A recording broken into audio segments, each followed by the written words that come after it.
जर तुम्हाला 12वीच्या बोर्ड एक्झाममध्ये एवढे मार्क नाही मिळालेत तर तुम्ही एमएसटी सीईटी काउन्सिलिंग थ्रू महाराष्ट्रामधल्या कोणत्याही इंजिनिअरिंग कॉलेजमध्ये ॲडमिशन नाही घेऊ शकत। सीईटी सेलचा एक ऑफिशियल रूल आहे, त्याच्यामध्ये सांगितलं आहे की जर तुम्हाला महाराष्ट्रामधल्या इंजिनिअरिंग कॉलेजमध्ये ॲडमिशन घ्यायचं असेल तर तुम्हाला कॅपराऊंड प्रोसेससाठी एलिजिबल व्हायला लागतं।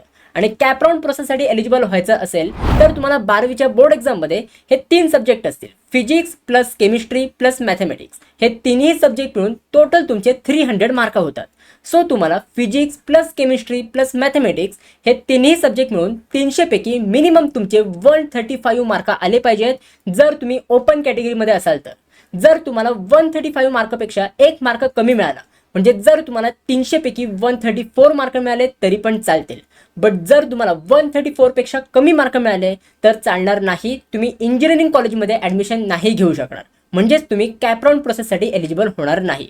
त्याच प्रकारे जर तुम्ही रिझर्व्ह कॅटेगरीमध्ये असाल, फॉर एक्झाम्पल जर तुम्ही ओबीसी, एससी एसटी, व्हीजेएनटी किंवा इतर कोणत्याही रिझर्व्ह कॅटेगरीमध्ये असाल तर तुम्हाला physics plus chemistry plus mathematics हे तिन्ही सब्जेक्ट मिळून 300 पैकी मिनिमम तुमचे 120 मार्क झाले पाहिजेत। जर तुमचे 120 मार्क्सपेक्षा 1 मार्क कमी झाले असतील, म्हणजे जर तुम्हाला 300 पैकी 119 मार्क जरी मिळाले असतील तरी पण चालणार आहे, तुम्ही इंजिनिअरिंग कॉलेजमध्ये ॲडमिशन घेऊ शकता।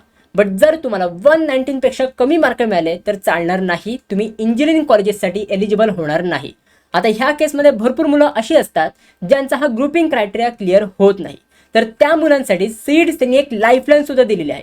त्याच्यामध्ये असं सांगितलं आहे की physics plus chemistry plus mathematics हे तिन्ही सब्जेक्ट मिळून जर तुमचा ग्रुप क्लिअर होत नसेल तर तुम्ही केमिस्ट्रीला बायफोकल सब्जेक्टनी रिप्लेस करू शकता।